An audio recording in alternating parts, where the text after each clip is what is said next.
السلام علیکم دوستو، میں ہوں محمد کاظم اور آج میرے ساتھ جو شخصیت موجود ہیں وہ ہے ڈاکٹر طاہر مسعود صاحب۔ ڈاکٹر طاہر مسعود صاحب جو ہے وہ ناول نگار ہے، کہانی کار ہے، کالمسٹ ہے اور بے تحاشا شخصیت کے مالک ہے۔ اور کچھ کتابیں جو ہے میری کتابوں کی جستجو کے حوالے سے بہت ساری کتابوں پہ نظر پڑی، تو اس میں ایک کتاب جو مجھے بہت زیادہ پسند آئی وہ ایک کتاب تھی یہ صورت گر کچھ خوابوں کے۔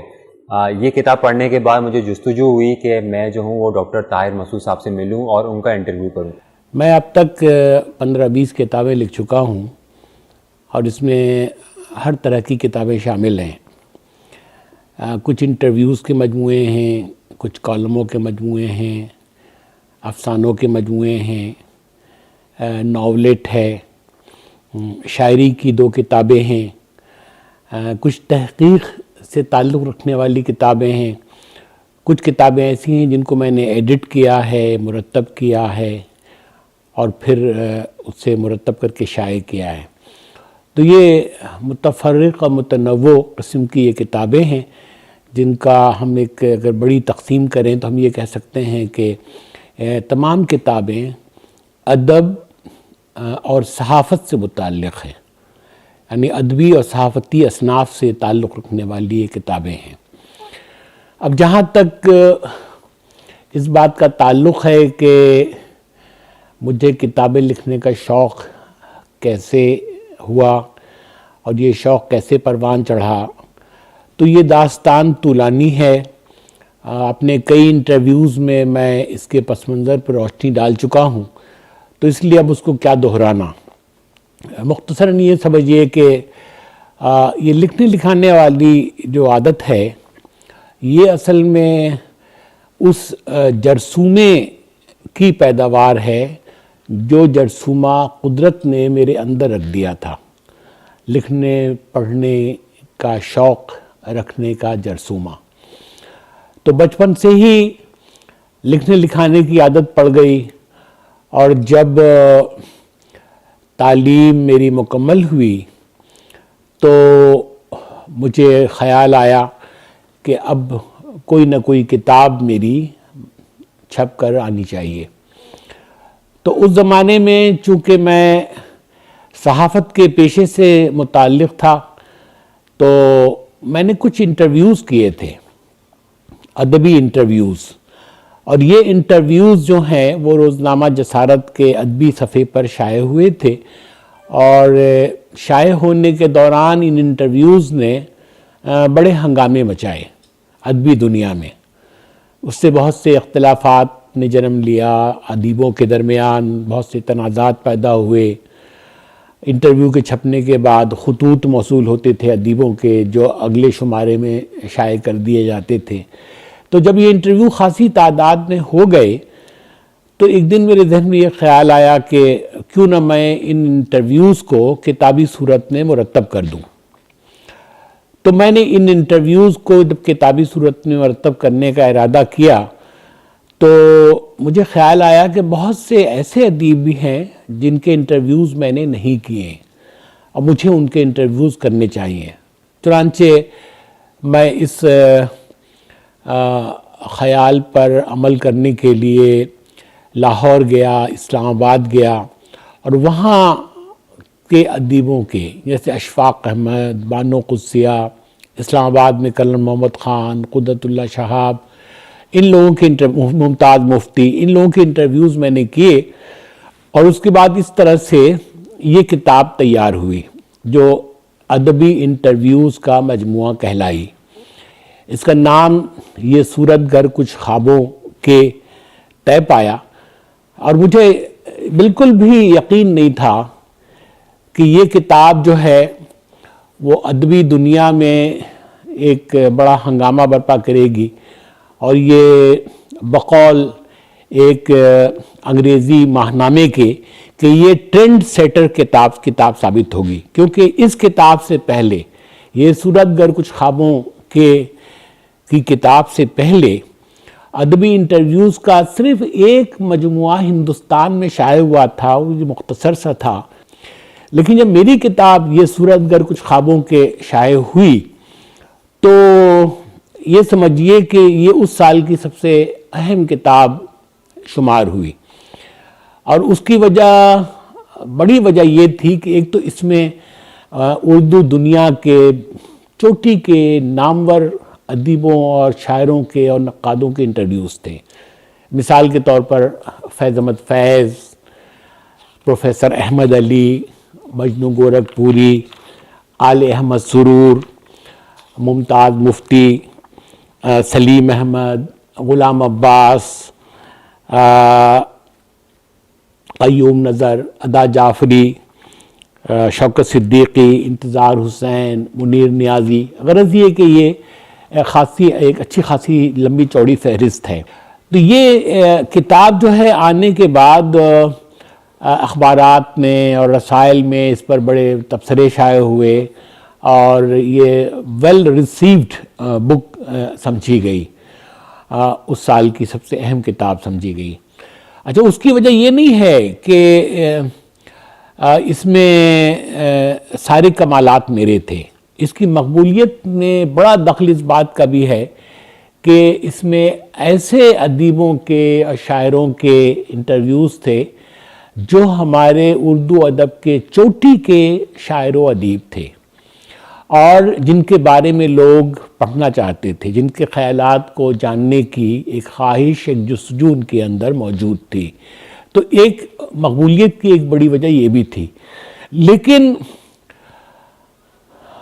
سوچنے کی بات یہ ہے کہ ان انٹرویوز میں ایسی کیا خاص بات تھی کہ جس کی وجہ سے لوگوں نے اس کو یعنی سراہا اور بہت زیادہ پسند کیا. اس کی ایک وجہ تو یہ تھی کہ جرأت مندانہ سوالات، کہ کسی بھی ادیب کی عزت نفس سے کھیلے بغیر ہر وہ سوال اس سے کیا جائے جو سوال اس سے کیا جانا چاہیے، اور جو سوال کو جاننے کی جستجو اور خواہش اور ایک تجسس ہر پڑھنے والے کے دل میں.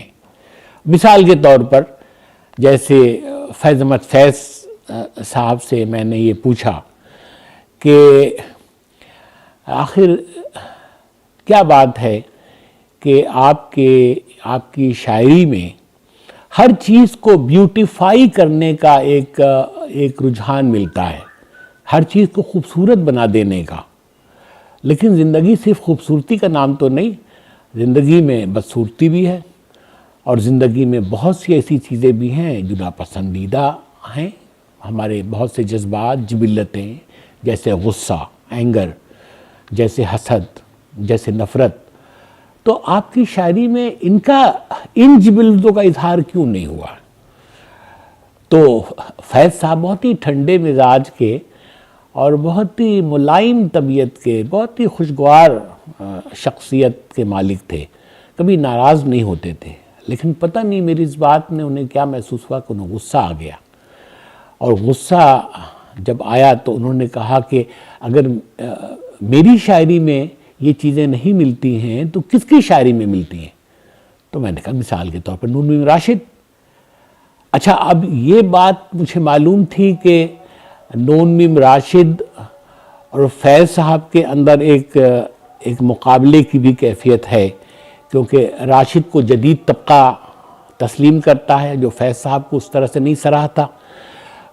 چنانچہ جب میں نے راشد کا نام لیا تو وہ تو یعنی فیض صاحب تو غصے سے تقریباً پھٹ پڑے. انہوں نے کہا کہ راشد کی شاعری کتنے لوگوں کی سمجھ میں آتی ہے، کتنے لوگ راشد کی شاعری کو سمجھتے ہیں، وغیرہ وغیرہ. تو کہنے کا مطلب یہ ہے کہ فیض صاحب کے بے شمار انٹرویوز ہوئے، لیکن اس طرح کی کوئی بات، یہ جرأت رندانہ کے ساتھ اس طرح کی کوئی بات نہیں پوچھی گئی تھی کہ جس سے فیض صاحب کی شخصیت کا وہ رخ سامنے آئے.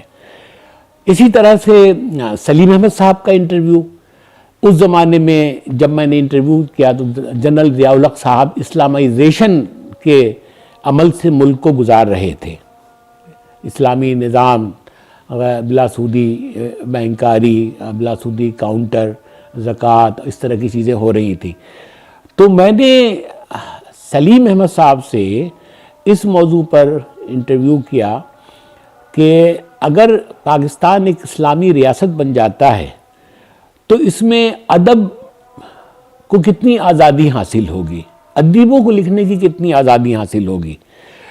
تو وہ انٹرویو جو ہے وہ بھی بہت ہی ایک سمجھیے کہ ایک بوم شیل تھا جو پھٹا، کیونکہ اس میں بہت سے سوالوں کے جواب بہت ہی کھل کر سلیم احمد صاحب نے دیے. مثال کے طور پر میں نے ان سے پوچھا کہ کیا اسلامی ریاست میں منٹو کو بو جیسا افسانہ اور عصمت چغتائی کو لحاف جیسی کہانی لکھنے کی آزادی ہوگی؟ تو سلیم احمد صاحب نے کہا بالکل ہوگی. تو یہ وہ بھی جسارت، ظاہر ہے کہ ایک طرح سے ایک پارٹی پیپر تھا اور اسلامی پارٹی پیپر تھا، تو اس میں اس جواب کا چھپ جانا جو تھا وہ ایک بہت ہی غیظ و غضب کا باعث ہوا. 1.5 مہینے تک سلیم احمد صاحب کے خلاف مضامین چھپتے رہے اس انٹرویو پہ. اور یہ میں نے پھر اگلے ایڈیشن میں کچھ اس میں مزید انٹرویوز کا اضافہ کر لیا. اس میں چغتائی کا انٹرویو شامل کر لیا، ڈاکٹر گوپی چند نارنگ صاحب کا انٹرویو شامل کر لیا. تو جیسے جیسے یہ کتاب کے نئے نئے ایڈیشن سامنے آتے گئے میں اس میں اضافے کرتا چلا گیا. اور اب جو ہے یہ ایک اس کا جو تازہ ایڈیشن آیا ہے کچھ ہی عرصہ پہلے، یہ کتاب ہندوستان میں بھی چھپی. یہ ہندوستانی ایڈیشن ہے اس کتاب کا، اور وہاں بھی پسند کی گئی یہ کتاب. تو یہ جو تازہ ایڈیشن آیا اس میں میں نے 2 تبدیلیاں کی. اصل میں قصہ یہ تھا کہ اس کتاب کو پڑھنے والوں کی تعداد میں کمی نہیں آ رہی تھی، وقت گزرتا جا رہا تھا، اور اس میں جتنے لوگوں کے انٹرویوز میں نے کیے تھے وہ آہستہ آہستہ ان میں سے بیشتر ادیبوں کا، شاعروں کا، نقادوں کا انتقال ہو گیا اور دنیا سے گزر گئے. اور جب دنیا سے گزر گئے تو ایک طرح سے ان کا ادبی کام مکمل ہو گیا. انٹرویو جب میں نے کیا تو بہت سی کتابیں ان لوگوں کی نہیں آئی تھیں، تو وہ کتابیں جو ہیں جن کا تذکرہ پچھلے ایڈیشنوں میں نہیں تھا، تو میں نے پھر یہ کیا کہ اس میں تمام ادیبوں کے انٹرویوز اثر نو لکھے، نئے یعنی انٹرویو کی جو تعارف تھے، تعارف نامے، ان کا انٹروڈکشن، وہ سارے کا سارا میں نے نیا لکھا. اور دوسری یہ کہ اس کے ساتھ انٹرویو کے ساتھ وہ ادیب کی تصویر جو پچھلے ایڈیشن میں نہیں تھی وہ. تو یہ جو نیا ایڈیشن ہے یہ سمجھیے کہ اس میں تمام ادیبوں کے نئے تعارف نامے اور ان کی تصویریں جو ہیں وہ شامل ہیں. اس میں یہ بھی ہوا کہ بہت سے ادیبوں کے بارے میں میری رائے بدل گئی.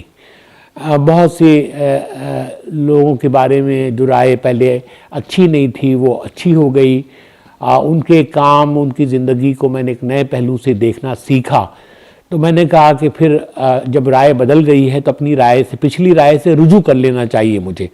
چنانچہ میں نے پھر یہ سارے نئے تعارف نامے لکھے اور اس میں اس کا اظہار بھی کر دیا کہ بھئی اگر میری رائے بدل گئی ہے تو میں نے ان کے بارے میں یہ نئے تعارف نامے لکھے ہیں. تو یہ اس طرح سے یہ کتاب جو ہے مقبول ہوئی. لیکن لوگوں کا خیال یہ تھا کہ میں صرف ادیبوں ہی کے انٹرویو چونکہ اس میں تھے تو ادیبوں ہی کے انٹرویو کر سکتا ہوں، یا اسی حد تک اپنے آپ کو میں نے محدود رکھا ہے. تو بعد میں لوگوں کے اس خیال کو ایک طرح سے بدلنے کے لیے اور کچھ پیشہ ورانہ ضرورت کے تحت میں نے پھر زندگی کے مختلف اور شعبوں کے لوگوں کے انٹرویوز بھی کرنے شروع کیے. مثلا ماہرین تعلیم کے، علماء کرام کے، سیاستدانوں کے، اداکاروں کے، ڈرامہ نگاروں کے، فوجی، اعلیٰ فوجی افسران کے، سماجی کارکنان جیسے عبدالستار عیدی، انصار برنی وغیرہ. تو یہ جو انٹرویوز جب میں نے کیے تو پھر ان کی میں نے دوسری کتاب مرتب کی، یہ صورت گر کچھ خوابوں کے جلد دوم، یعنی حصہ دوم. تو یہ جو دوسری کتاب میری آئی ہے جس میں تقریباً 42 جو مشاہیر ہیں ان کے انٹرویوز جو ہیں اس کتاب کے اندر شامل ہیں، اور اس میں بھی ان کا تعارف نامہ اور ان کی تصویریں جو ہیں اس کے اندر موجود ہیں. میں چلتے چلتے یہ بات آپ کے علم میں لاؤں کہ میں نے انٹرویوز کا سلسلہ جو ہے زمانۂ طالب علمی ہی میں شروع کر دیا تھا. جب میں کراچی یونیورسٹی میں شعبہ صحافت کا طالب علم تھا تو میں یونین کے اسٹوڈنٹس یونین کا ایک رسالہ تھا الجامعہ، تو میں اس کا ایڈیٹر تھا. تو اس الجامعہ کے لیے سب سے پہلا انٹرویو جو کرنے کا مجھے اتفاق ہوا وہ میں نے اکیلے تو ایک پینل انٹرویو تھا لیکن قیادت میں ہی کر رہا تھا اس کی. تو وہ پہلا انٹرویو جو میں نے لکھا اور جو چھپا وہ تھا مولانا سید ابو العلا مودودی صاحب کا. تو اب بتائیے ایم اے کا طالب علم اور انٹرویو جو ہے وہ عالم اسلام کی ایک انتہائی جید شخصیت سے، وہ انٹرویو بھی اس کتاب کے اندر شامل ہے.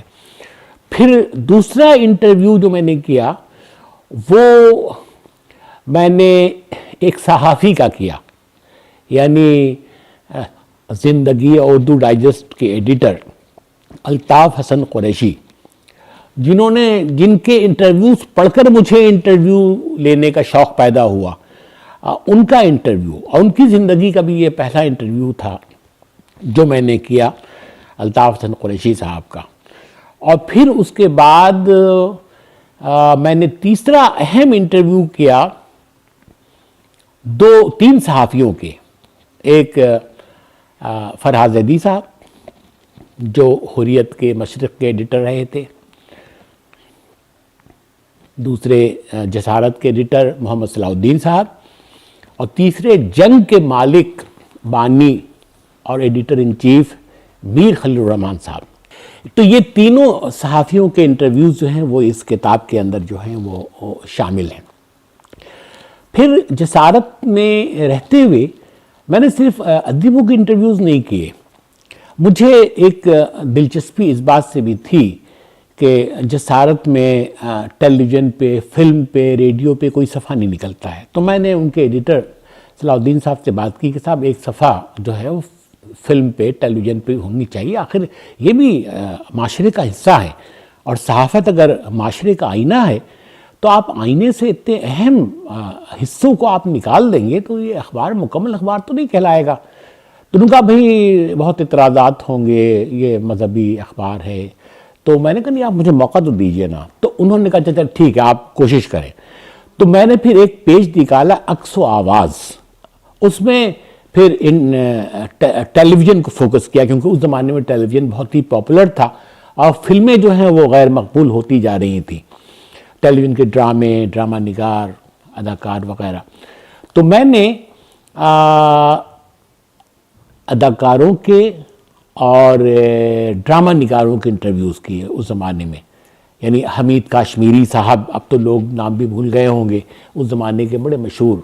پھر ایک اور ڈرامہ نگار بھی تھے اور ایکٹر بھی تھے، کمال احمد رضوی، جن کا ایک بہت ہی مشہور پروگرام آتا تھا اللہ ننھا، یہ ان کا ٹیلی ویژن سیریز تھی.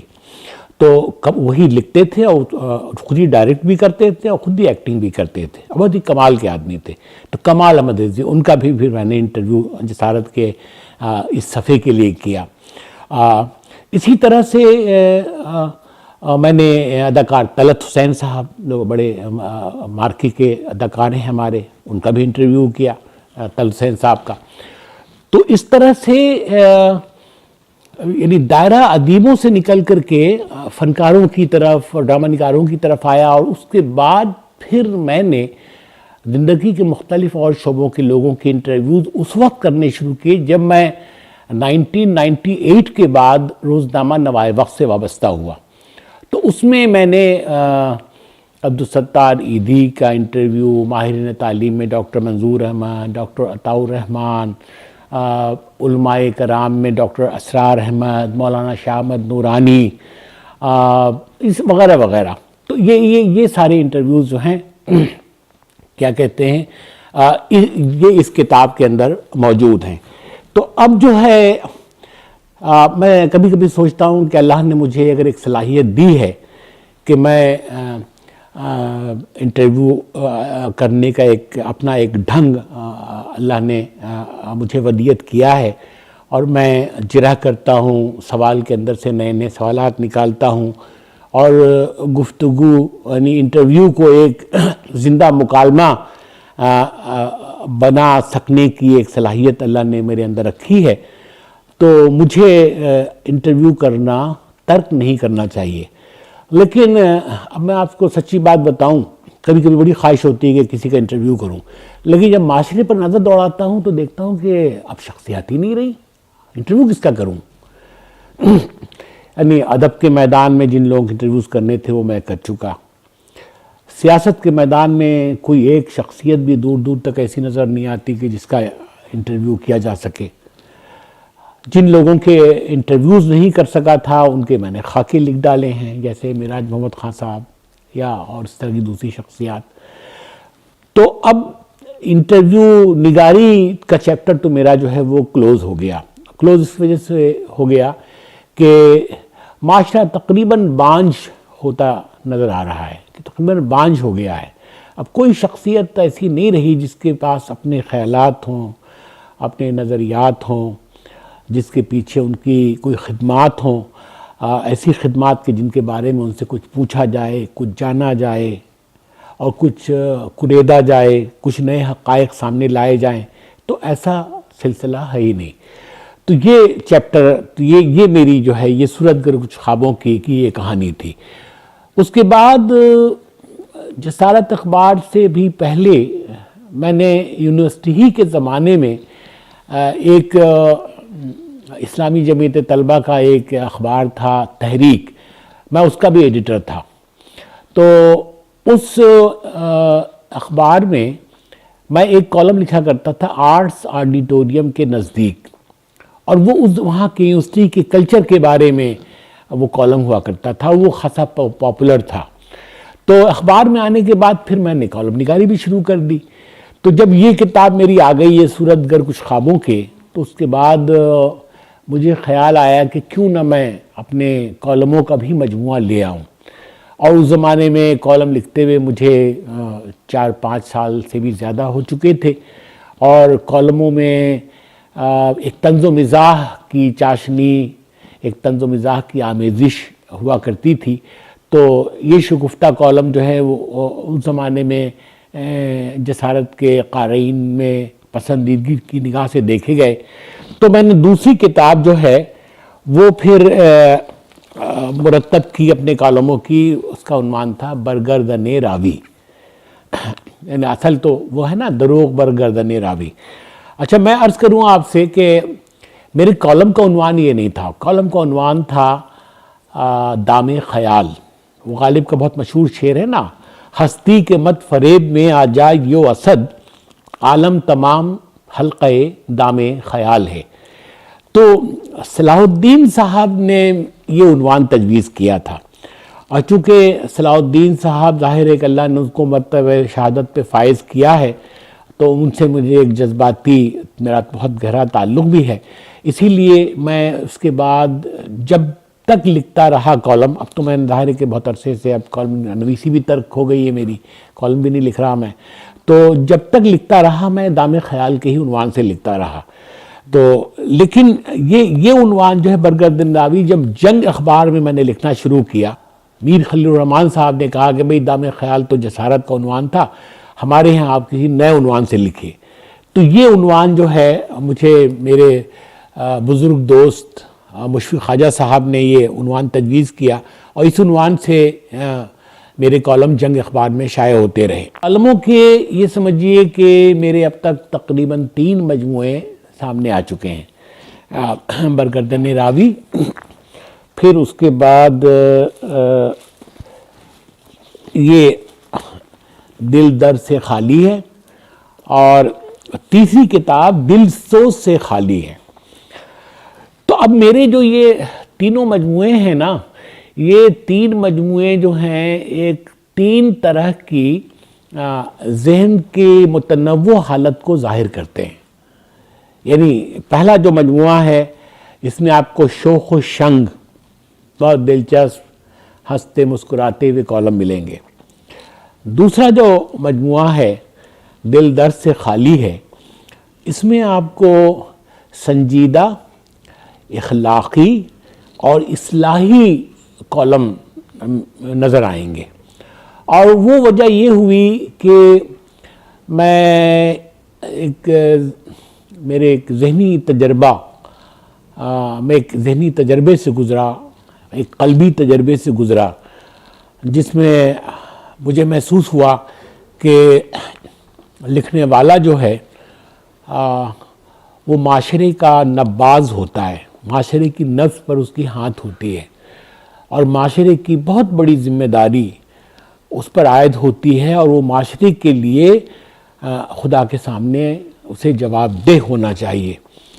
تو میں نے محسوس کیا کہ جو اخلاقی برائیاں, سماجی برائیاں, سیاسی برائیاں ہمارے معاشرے میں پائی جاتی ہیں, مجھے اپنی تحریروں کا رخ اس کی طرف موڑ دینا چاہیے, اور ایسے کالم لکھنے چاہیے کہ جس سے لوگوں کو ان برائیوں کی طرف متوجہ کیا جائے اور اس کو دور کرنے کی کوشش کی جائے.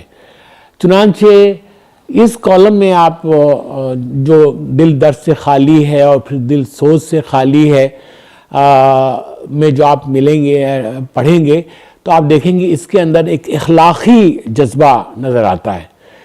بلکہ جب میں نے اپنے لکھنے کا یہ انداز تبدیل کیا تو میرے بہت سے بزرگ دوستوں نے مجھے اس پر ٹوکا. انہوں نے کہا کہ یہ جو تمہارا انداز تھا پہلے, ہلکا پھلکا شگفتہ مزاحیہ انداز, لوگوں کو اس کی ضرورت ہے. لوگ ہنسنا چاہتے ہیں, خوش ہونا چاہتے ہیں, تو تم ان کو اپنی تحریروں سے اگر خوش رکھتے ہو تو یہ بھی ایک خدمت ہے, تم اس سے منہ نہ موڑو. تو میں پھر ایک کشمکش میں مبتلا ہو گیا کہ میں کیا کروں, طنز و مزاح کے انداز میں لکھوں یا سنجیدہ اخلاقی اصلاحی انداز ہی کو برقرار رکھوں.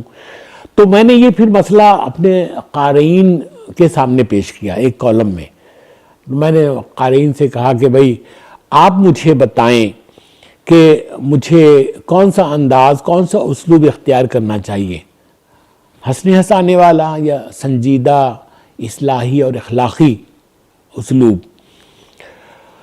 تو یہ سمجھیے کہ دنیا بھر سے خطوط آئے, دنیا بھر, میں یعنی یہ محاورتاً نہیں کہہ رہا, یعنی مڈل ایسٹ سے, امریکہ سے, کینیڈا سے, برطانیہ سے مجھے خطوط موصول ہوئے. اور بدقسمتی سے اس وقت میرے پاس دل سوز سے خالی ہے وہ کتاب کا نسخہ موجود نہیں ہے, تو میں نے وہ سارے خطوط جو ہیں ایڈٹ کر کے کتاب میں شامل کر دیے. تو دل سوز سے خالی ہے جو نسخہ ہے جسے سنگ میل پبلشر نے شائع کیا, اس کے بیک ٹائٹل پر, بیک پیجز پہ وہ ساری آرا جو ہے موجود ہیں. اور اس میں بہت حیرت انگیز بات یہ ہے کہ بہت کم لوگوں نے اس بات سے اتفاق کیا کہ مجھے ہنسنے ہنسانے والا انداز اختیار کرنا چاہیے.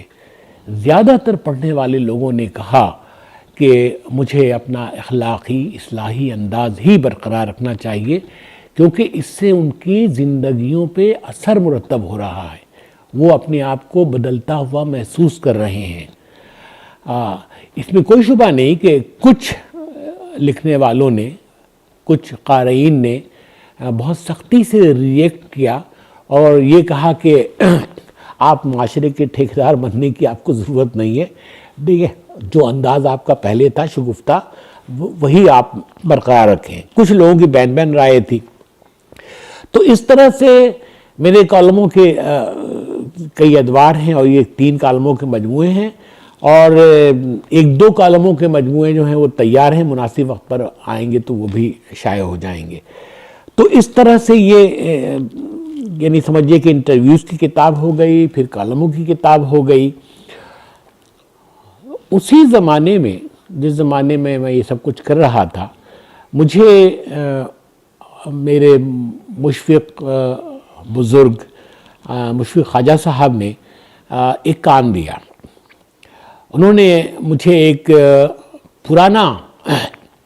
پرانی کتاب فہرست اخبارات ہند کے عنوان سے مجھے ایک کتاب کا نسخہ دیا, وہ نسخہ بھی نہیں تھا، وہ فوٹو کاپی تھی. ایک 19ویں صدی کے اواخر اور 20ویں صدی کے اوائل میں پنجاب میں ایک بہت بڑے صحافی گزرے ہیں، مولوی محبوب عالم. وہ اتنے بڑے صحافی ہیں کہ انہوں نے اپنے زمانے میں جو اخبار نکالا اس کا نام تھا پیسہ اخبار، اور یہ 1 پیسے میں بکا کرتا تھا. اور اس زمانے میں اس کی تعداد اشاعت تقریباً 12 سے 15 ہزار تک تھی. تو یہ اشاعت اس زمانے میں بہت بڑی اشاعت سمجھی جاتی تھی، جب لوگوں میں اخبار پڑھنے کا رجحان بھی نہیں تھا. تو انہوں نے ایک کتاب مرتب کی تھی، ہندوستان سے نکلنے والے تمام زبانوں کے اخبارات کی فہرست انہوں نے مرتب کی تھی. تو خواجہ صاحب نے مجھے یہ کتاب دی اور کہا کہ اس کو ایڈٹ کرو. تو میں نے وہ کتاب جو ہے ایڈٹ کی، اور ایڈٹ اس طرح سے کی کہ فہرست میں جن کتابوں کا صرف نام اور سالانہ چندہ اور مقام، بس اس کے علاوہ کچھ نہیں تھا فہرست میں، تو میں نے اس میں سے اردو اخبارات کے جتنی تفصیلات مل سکتی تھی وہ ساری تفصیلات میں نے فراہم کر دی. اور وہ کتاب اردو صحافت کی ایک نادر تاریخ کے عنوان سے 1992 میں لاہور سے شائع ہوئی، اردو صحافت کی ایک نادر تاریخ. تو یہ جو کام تھا وہ مشفق خواجہ صاحب نے کہا کہ بھئی اس کتاب کو اگر مولوی محبوب عالم زندہ ہوتے تو ان کی روح وہ بہت خوش ہوتے اس کام کو دیکھ کر، کیونکہ تم نے یہ بتا دیا ہے کہ کتابیں کس طرح ایڈٹ کی جانی چاہیے. تو یہ کتاب جو ہے، اب یہ سمجھیے کہ اس کتاب کا دوسرا ایڈیشن اب انجمن ترقی اردو شائع کر رہی ہے، جس کو میں نے مزید اضافوں کے ساتھ، تو وہ انشاءاللہ تعالی 1 آدھ مہینے کے اندر وہ کتاب بھی آ جائے گی. تو یہ میری تیسری کتاب ہے. اس کتاب کو پر کام کرنے سے ایک فائدہ جو مجھے ہوا تدریس و تحقیق میں، وہ یہ کہ میرے اندر ایک اردو صحافت کی تاریخ نویسی سے دلچسپی پیدا ہو گئی. میرے سامنے اردو صحافت کے پرانے اخبارات، رسائل وہ بالکل سامنے آ گئے، اور میں نے دیکھا کہ بھئی اس پر تو بہت کام کیا جانا چاہیے اور کام ہوا ہی نہیں ہے اس پہ. چنانچہ میں نے پھر، چونکہ میں ٹیچنگ میں آ چکا تھا، درس و تدریس سے میرا تعلق قائم ہو چکا تھا، تو میں نے پی ایچ ڈی میں رجسٹریشن جو ہے اسی موضوع پہ کرا لیا، اردو صحافت 19ویں صدی میں. اور پھر میں نے اس کتاب پر کام کرنے کے لیے پاکستان کی جو بڑی بڑی لائبریریاں ہیں، جیسے بھاولپور کی اسٹیٹ لائبریری ہے، لاہور کی پنجاب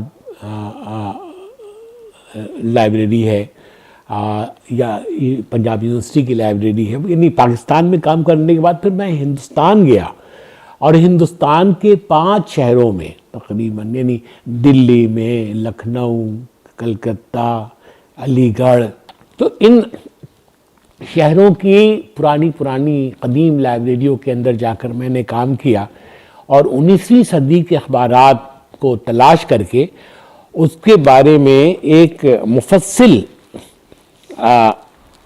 ایک مقالہ لکھا، جس پر مجھے پی ایچ ڈی کی ڈگری ملی. اور میرے ممتحن، اس مقالے کے جو ممتحن تھے ڈاکٹر خالد حسن قادری صاحب، انہوں نے جو رپورٹ بھیجی، اس رپورٹ پر انہوں نے یہ لکھا کہ جو کام اداروں کے کرنے کے تھے اسے ایک شخص نے تنہا انجام دیا ہے. اس کی وجہ یہ ہے کہ اس تاریخ نویسی کی خاص بات یہ ہے کہ اس میں نے 19ویں صدی کے اخبارات کے رجحانات متعین کیے ہیں، اور رجحانات کے حساب سے اس طرح سے تاریخ مرتب کی ہے کہ اردو صحافت کی تاریخ ایک سائنٹیفک انداز میں مرتب ہو گئی ہے، جو اس سے پہلے نہیں ہوئی تھی.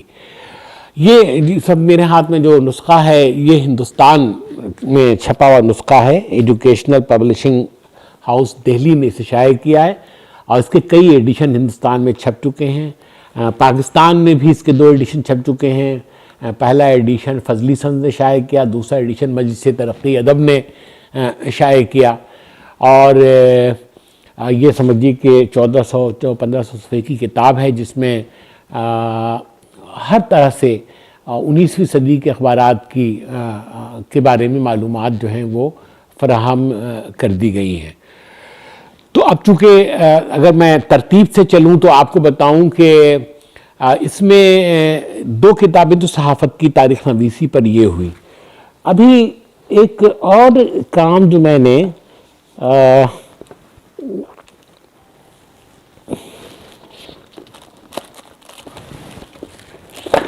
معافی چاہتا ہوں, یہ ایک کتاب ہے اخبار نویسوں کے حالات. ایک صاحب تھے منشی محمد دین فوق, علامہ اقبال کے دوست تھے اور بہت بے تکلفانہ دوستی تھی. اور یہ منشی محمد دین فوق بھی کشمیری تھے, علامہ اقبال بھی کشمیری تھے. تو منشی محمد دین فوق صاحب وہ ہیں جنہوں نے کشمیر کے بارے میں ایک اخبار نکالا تھا, کشمیری میگزین, اور اس میں کشمیر کے مسائل پر, کشمیریوں کے حقوق, ان کی آزادی وغیرہ وغیرہ کے حوالے سے بہت ان کی خدمات ہیں اور اس پر کتابیں بھی بہت لکھی ہیں انہوں نے. تو اسی رسالے میں یعنی کشمیری میگزین کا ایک انہوں نے شائع کیا تھا ایڈیٹر نمبر. تو اس زمانے کے ایڈیٹروں کے حالات اس میں شائع کیے اور بعد میں اس ایڈیٹر نمبر کو انہوں نے کتابی صورت میں شائع کیا اخبار نویسوں کے حالات کے عنوان سے. تو اس میں انہوں نے ان کے اس زمانے کے صحافیوں کے قلمی خاکے بھی شائع کیے تھے. تو یہ کتاب جو ہے میں نے اسے اثر نو مرتب کیا, اور مرتب اس طرح سے کیا کہ وہ جو قلمی خاکے تھے وہ قلمی خاکے جو ہیں وہ میں نے ایک مصور صاحب کو, خلیل قیصر صاحب کو دے کر کے ان کی تصویریں بنوا لی. تو اب یہ دیکھیے یہ تصویریں ہیں. تو اس زمانے کے صحافیوں کو تو کسی نے دیکھا ہی نہیں, ظاہر ہے کہ اتنے پرانے صحافی تھے. تو جب یہ کتاب اب آئی ہے تو اس میں ان کے یہ تصویریں بھی شامل ہیں, ان کے حالات بھی شامل ہیں, اور میں نے پھر حواشی میں مزید ایسے حالات جو مجھے کتابوں میں بکھرے ہوئے تھے ان کو میں نے اکٹھا کر کے اسے شامل کر کے اسے شائع کیا ہے. اسی طرح سے صحافت کی تاریخ نویسی پر 1-2 کام اور بھی میں نے کیے ہیں, لیکن اب اس کا ذکر کہاں تک کروں. اب چلتے چلتے بس اتنا اور عرض کر دوں کہ میری بچپن سے جو دلچسپی رہی ہے وہ لکھنے کا آغاز میں نے افسانہ نگاری سے کیا. اولین تحریریں جو ہیں وہ کہانیاں میں نے لکھی تھی اسکول کے زمانے میں, اور میں ہمیشہ اس بات کے قلق میں مبتلا رہا ہوں کہ جتنے افسانے میں نے پڑھے ہیں, جتنے افسانہ نگاروں کو پڑھا ہے, تو مجھے اس لحاظ سے اتنے افسانے میں نے لکھے نہیں. لیکن جتنے افسانے میں لکھ چکا تھا ان کو میں نے پھر ایک کتابی صورت میں مرتب کیا. تو یہ کتاب گمشدہ ستارے, تو یہ گمشدہ ستارے جو ہے کیا کہتے ہیں یہیں سے کراچی کے ادارے نے شائع کی, یہ کتاب شائع کی. اور پھر اس کے بعد کچھ مزید افسانے جو لکھے تو وہ پھر میں نے یہ تارے حریر دو رنگ, اس میں ہر طرح کی کہانیاں, علامتی کہانیاں بھی ہیں, بیانیہ کہانیاں بھی ہیں, واقعاتی کہانیاں بھی ہیں. تو یہ 2 افسانوں کی کتابیں میری آئیں. لیکن ساتھ ہی میں نے اس عرصے میں ایک ناولٹ بھی لکھ مارا میں نے. تو یہ ایک ناولٹ میرا چھپ چکا ہے, ساریکا ساریکا. یہ دوست پبلیکیشن اسلام آباد نے شائع کیا یہ ساریکا ساریکا. یہ اور یہ جو ہے ساریکا ساریکا یہ پاکستان کے لوکیل میں یہ ناولٹ لکھا گیا ہے, جو پاکستان کی جو سیاسی مسائل ہیں, پاکستان میں جو عورتوں کے حقوق کے جس طرح سے پامال کیے جا رہے ہیں، بلکہ دنیا بھر میں عورتوں کی جو پامالی ہو رہی ہے، وہ سارے ایشوز اس کتاب کے اندر جو ہیں وہ اٹھائے گئے ہیں۔ ناولٹ میں نے سمجھیے کہ ایک ناولٹ تو یہ میرا چھپ گیا، ایک ناولٹ میں نے قائد اعظم کی ازدواجی زندگی، ان کی ناکام محبت پر میں نے ایک ناولٹ لکھا، جو جنگ اخبار کے سنڈے میگزین میں شائع ہوتا رہا ہے، اور ابھی پچھلی ہی ہفتوں وہ مکمل ہوا ہے۔ رتی کے جنا، رتی قائد اعظم کی بیگم کا نام تھا، رتی کے جنا، تو یہ ناولٹ جو ہے یہ بھی اب شائع ہو کر آنے والا ہے۔ اس کے علاوہ 3 ناولٹ اور ہیں جو پائپ لائن میں ہیں، جو شائع نہیں ہوئے ہیں۔ ایک ایمن کی دنیا، ایک نیا فسانہ محبت کا، اور ایک داستان ناتمام۔ 3 ناولٹ میرے وہ ہیں جو پائپ لائن میں ہیں، جو چھپیں گے۔ تو یہ اس طرح سے اس کے علاوہ پھر یہ بھی سمجھیں آپ کہ میں نے ایک اور کام کیا۔ وہ کام یہ تھا کہ ایک عرصے سے یہ مسئلہ چلا رہا ہے، اور آپ کے بھی علم میں ہوگا کہ آہستہ آہستہ معاشرے میں ادب جو ہے وہ غیر مقبول ہوتا چلا گیا ہے۔ اب لوگ ناول نہیں پڑھتے، افسانے نہیں پڑھتے، شاعری میں دلچسپی کم ہوتی چلی گئی ہے۔ تو یہ کہا جانے لگا کہ ادب مر گیا، ادب مر گیا۔ کچھ لوگوں نے اس پہ مضامین لکھے۔ اب میں نے خود بھی محسوس کیا کہ ہمارے لڑکپن کے زمانے میں جس طرح ادبی رسائل نکلتے تھے، نقوش، فنون، سیب، ادب لطیف، سویرا، اور پڑھے لکھے طبقوں کے اندر جس طرح سے ادبی رسائل پڑھے جاتے تھے، اب لوگ پڑھتے نہیں۔ اب تو اخبار پڑھا جاتا ہے یا سوشل میگزین پڑھے جاتے ہیں، اور اب تو وہ بھی نہیں پڑھے جاتے۔ تو میرے ذہن میں سوال اٹھا کہ کیا واقعی ادب مر گیا ہے؟ تو میں نے پھر ادیبوں کی تحریروں ٹٹولنی شروع کی کہ ادیب کیا سمجھتے ہیں۔ تو آپ یقین مانیے کہ میں حیران رہ گیا کہ ہندوستان و پاکستان کے تقریباً ہر اہم ادیب نے اردو ادب کے زوال، اردو ادب کے جمود، اردو ادب کی موت پر کوئی نہ کوئی مضمون لکھ رکھا ہے۔ تو میں نے وہ ساری تحریریں جمع کی۔ تو یہ اردو ادب کی موت کے عنوان سے میں نے یہ کتاب، تو یہ سمجھیے کہ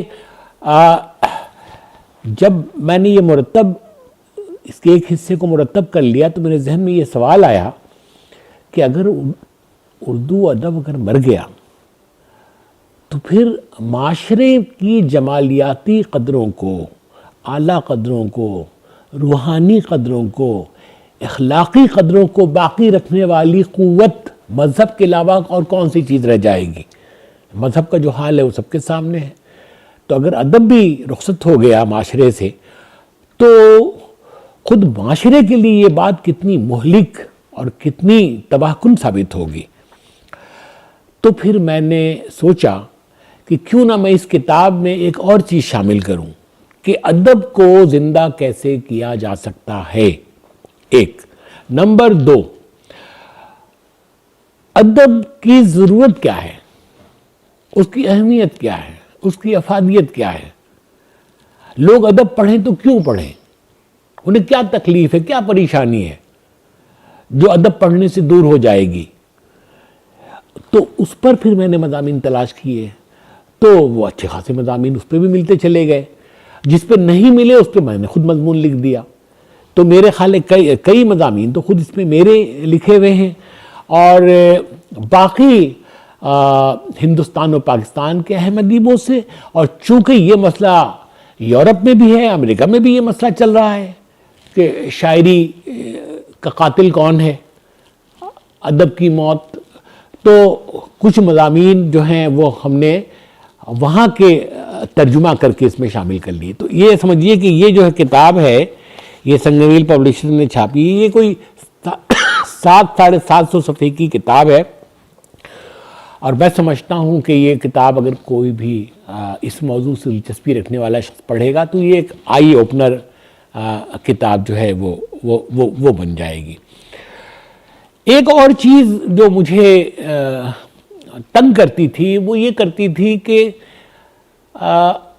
ہمارے ہاں ایک محسن شناسی کی روایت جو ہے وہ ختم ہوتی چلی جا رہی ہے کہ وہ لوگ، وہ ہستیاں، وہ شخصیات جنہوں نے معاشرے کچھ دیا ہے، ہم ان کی قدر نہیں کرتے، ہم اس کا عوض انہیں نہیں دیتے، ان کی ریکگنیشن بس زبانی کلامی کر دیتے ہیں، اس سے ہٹ کر کوئی کام نہیں کرتے۔ تو میں بہت متاثر تھا اردو ڈائجسٹ سے، تو اردو ڈائجسٹ نے میری ہی نہیں، میری نسل اور کئی نسلوں کی، کم سے کم 3-4 نسلوں کی ذہن کی آبیاری میں اردو ڈائجسٹ کا بہت زبردست شاندار کردار رہا ہے۔ ذوق مطالعہ پیدا کرنا، اچھے ادب کو پڑھنے کی طرف مائل کرنا، اور اس ادب کو پڑھ کر جو ایک شخصیت بنتی ہے اس شخصیت کی ساخت و پرداخت میں ایک کردار ادا کرنا، یہ ہمارے الطاف حسن قریشی صاحب نے اردو ڈائجسٹ کے ذریعے کیا۔ تو میں نے پھر ان پر ایک کتاب مرتب کی، ان پر ایک کتاب مرتب کی، الطاف صحافت۔ الطاف حسن قریشی مدیر اعلیٰ اردو ڈائجسٹ کی شخصیت اور صحافتی و ادبی خدمات۔ یہ کتاب ویل ریسیوڈ بک تھی، کیونکہ اس میں الطاف حسن قریشی صاحب پر شاید ہی کوئی اہم آدمی ہو جس نے اس پہ مضمون نہ لکھا ہو۔ انہوں نے سب کو خطوط لکھے کہ جناب یہ الطاف صاحب پر آپ کی جو بھی رائے ہے اس کو قلم بند کر کے مجھے بھیجیے۔ تو یہ سمجھیے کہ بعض لوگوں کو ایک سے زائد بار یاد دہانی کرانی پڑی، لیکن زیادہ تر لوگوں نے لکھا۔ اس میں الطاف حسن قریشی کا میرا لیا ہوا انٹرویو، الطاف حسن قریشی پر خود میرا ایک مضمون بھی شامل ہے، اور ڈاکٹر عبدالقدیر خان سے لے کر تقریباً تمام ہی اہم ادیب صحافی حضرات ہیں جن کے اس کے اندر مضامین شامل ہیں، اور اس پر کافی تبصرے بھی اس کے اندر شائع ہوئے ہیں۔ آپ کو اندازہ ہوا ہوگا کہ شخصیت میرا ایک مسئلہ رہی ہے کہ میں شخصیات میں دلچسپی لیتا ہوں، اس لیے کہ معاشرہ جو بنتا ہے وہ شخصیات سے ہی بنتا ہے۔ تو وہ انٹرویوز میں بھی شخصیات ہیں۔ پھر ایک اور پہلو جس کی طرف اشارہ کرنا میں بھول گیا کہ میرے شخصی خاکوں کے مجموعے بھی ہیں، یعنی جن شخصیات سے میں متاثر ہوا ان شخصیات کے بارے میں نے شخصی خاکے لکھنے شروع کیے، اور وہ لوگ جو جن کی رحلت ہو جاتی تھی، انتقال کر جاتے تھے، ان کے بارے میں وفیات لکھا کرتا تھا۔ تو میرے 2 شخصی خاکوں کے مجموعے بھی ہیں، ایک کوئے دلبراں اور ایک اوراق ناخواندہ۔ تو اس میں بھی شخصیات ہی ہیں، اور جن کے بارے میں ان کا کنٹریبیوشن، ان کی شخصیت سے میں نے کیا سیکھا، میرے ان سے کیسے مراسم معاملات رہے، ان سب کو تو یہ دونوں کتابیں بھی جو ہیں خاصی پسند کی گئیں، اور اس کی حوصلہ افزا رد عمل مجھے قارئین کی جانب سے ملا۔ کچھ کتابیں جو ہیں وہ کیا کہتے ہیں ایسی ہیں کہ جو اب میں کیا عرض کروں، ابھی کچھ عرصہ پہلے میری ایک کتاب آئی ہے، ہم اور ہمارا معاشرہ۔ یہ اس کے اندر پورے معاشرے کے جو مختلف مسائل ہیں، سلگتے ہوئے مسائل، ان پر میرے مضامین کا یہ مجموعہ ہے، اور یہ مضامین تقریباً سبھی اخبارات و رسائل میں شائع ہو چکے ہیں۔ مثال کے طور پر سب سے بڑا مسئلہ تعلیم کا ہے، یونیورسٹیز برباد ہو رہی ہیں، تباہ ہو رہی ہیں، وجوہ کیا ہیں، اسباب کیا ہیں، یونیورسٹیز کے حالات کو کیسے بہتر کیا جا سکتا ہے، اس کے اندر مضامین ہیں۔ مذہبی انتہا پسندی یہ کیسے ختم کی جا سکتی ہے، پیدا کیسے ہو گئی، اس پہ مضامین ہیں۔ رسول اللہ صلی اللہ علیہ وسلم سے عشق کے کیا معنی ہیں، ٹھیک ہے نا، عشق ہے تو اطاعت کیوں نہیں ہے۔ تو اس طرح سے ادب پر بھی کچھ مضامین ہیں اس کے اندر شامل، تعلیم پر بھی ہیں، تہذیب پر بھی ہیں، مذہب پر بھی ہیں، غرض کہ معاشرے میں کہ جتنے رخ اور جتنی جہتیں ہو سکتی ہیں وہ سب اس کے اندر آ گئی ہیں۔ اب یہ میں ایک آخری کتاب کا تعارف کرا کر میں اپنی بات مکمل کرتا ہوں۔ یہ اس انٹرویو کے ریکارڈ ہونے سے 2-3 دن پہلے یہ کتاب چھپ کر آئی ہے، اور یہ ہے مہربان اللہ کے لیے نظمیں۔ اب جب میں تعارف کرا رہا ہوں اس کتاب کا تو میں یہ بھی عرض کر دوں کہ میری شاعری کی بھی ایک کتاب ہے، شاید میں نے دیر لگا دی۔ یہ اس میں میری غزلیں ہیں، نظمیں ہیں۔ یہ دوست پبلیکیشن سے شائع ہوئی یہ کتاب، اور لیکن بہت زیادہ لوگوں تک نہیں پہنچ سکی، اس لیے بہت کم لوگ جانتے ہیں کہ میں شعر بھی کہتا ہوں۔ تو یہ کتاب جو ہے یہ اس اعتبار سے منفرد کتاب ہے کہ اس میں پہلی نظم سے لے کر آخری نظم تک ساری نظمیں اللہ تعالیٰ کے بارے میں۔ تو مہربان اللہ کے لیے نظمیں، تو ساری نظمیں اللہ تعالیٰ کے بارے میں ہیں، اور اپنی زبان سے چونکہ بتاتے ہوئے مجھے اچھا نہیں لگ رہا، اس لیے میں نہیں بتا رہا، لیکن یہ نظمیں کیسے میرے قلب پر وارد ہوئی اس کا سبب میں نے تعارف کتاب کے عنوان سے کتاب کے بیک ٹائٹل پر کر دیا ہے۔ تو جن لوگ جاننے سے دلچسپی وہ کتاب حاصل کر کے اس کا بیک ٹائٹل پڑھ لیں تو انہیں معلوم ہو جائے گا کہ یہ نظمیں میرے قلب پہ کیسے وارد ہوئی۔ تو اب ساری بات اپنے کتابوں کے تعارف کو سمیٹتے ہوئے آخری بات جو میں کہنا چاہ رہا ہوں وہ یہ کہنا چاہ رہا ہوں کہ آپ یقین مانیے کہ کتب نویسی کا شغل بعض اوقات مجھے مایوسی کی اتھاہ گہرائیوں تک پہنچا دیتا ہے، خصوصاً اس وقت جب میں یہ دیکھتا ہوں کہ نئی نسل میں کتابیں پڑھنے کا رجحان بالکل بھی نہیں ہے، اور جو پرانی نسل کتابیں پڑھتی تھی اس نے بھی کتابیں اور رسالے تو چھوڑیے، اخبار بھی پڑھنا اگر بالکل چھوڑ نہیں دیا تو بہت کم ضرور کر دیا ہے۔ دیکھیے تہذیب، ہر تہذیب کتاب پہ کھڑی ہے، ہر مذہب کتاب پہ کھڑا ہے۔ کتاب جو ہے وہ علم ہے، کتاب ادب ہے، کتاب عقل ہے، کتاب روشنی ہے۔ اگر کتاب کو کوئی معاشرہ نظر انداز کر کے ترقی کرنا چاہے، آگے بڑھنا چاہے، مہذب ہونا چاہے تو کوئی سوال ہی پیدا نہیں ہوتا۔ یعنی جتنی دنیا میں جتنی قوموں نے ترقی کی ہے، جتنی ملکوں نے بھی ترقی کی ہے، ان کی بنیاد ترقی کی علم ہے، اور کتاب علم کا مظہر ہے۔ تو اس لیے جب میں یہ دیکھتا ہوں کہ میں کتابیں تو لکھنے میں زندگی کھپا دی، لیکن حاصل کیا ہے اس کا، تو ایک بہت بڑا سا صفر میرے سامنے آ جاتا ہے، کوئی لا حاصل، نتیجہ کچھ بھی نہیں۔ تو میں صرف اس امید پر ابھی تک کتاب نویسی کی طرف لگا ہوا ہوں کہ مجھے تو اور کوئی کام بھی نہیں آتا، اور کوئی کام آتا ہی نہیں ہے۔ اللہ نے ایک ہی کام کی صلاحیت دی ہے اور وہ یہ کام ہے، اور یہ میں کرتا رہوں گا، اور کرتے کرتے اسی حالت میں جان دے دوں گا، چھوڑوں گا نہیں۔ لیکن کبھی کبھی احساس ہوتا ہے کاش ہمارا معاشرہ پڑھے لکھوں کا معاشرہ ہوتا، کاش لکھنا پڑھنا ہماری زندگی کی ترجیحات میں شامل ہوتا، کاش ہم کتاب خریدنے کا خود کو عادی بنا لیتے۔ چنانچہ ایک دلچسپ بات چلتے چلتے میں بتا دوں کہ یہ صورت گر کچھ خوابوں کے کا جو تازہ ایڈیشن آیا، اس تازہ ایڈیشن کے پیچھے میں نے ایک اشتہار چھوٹا سا شائع کیا، یہ میں آپ کو سنا دیتا ہوں۔ سوچئے تو صحیح، جوتے اور کپڑے آپ خریدتے ہیں اور کتاب پڑھنے کے لیے مفت مانگتے ہیں۔ کیا یہ علم اور انسانی ذہن کی توہین اور ناقدری نہیں؟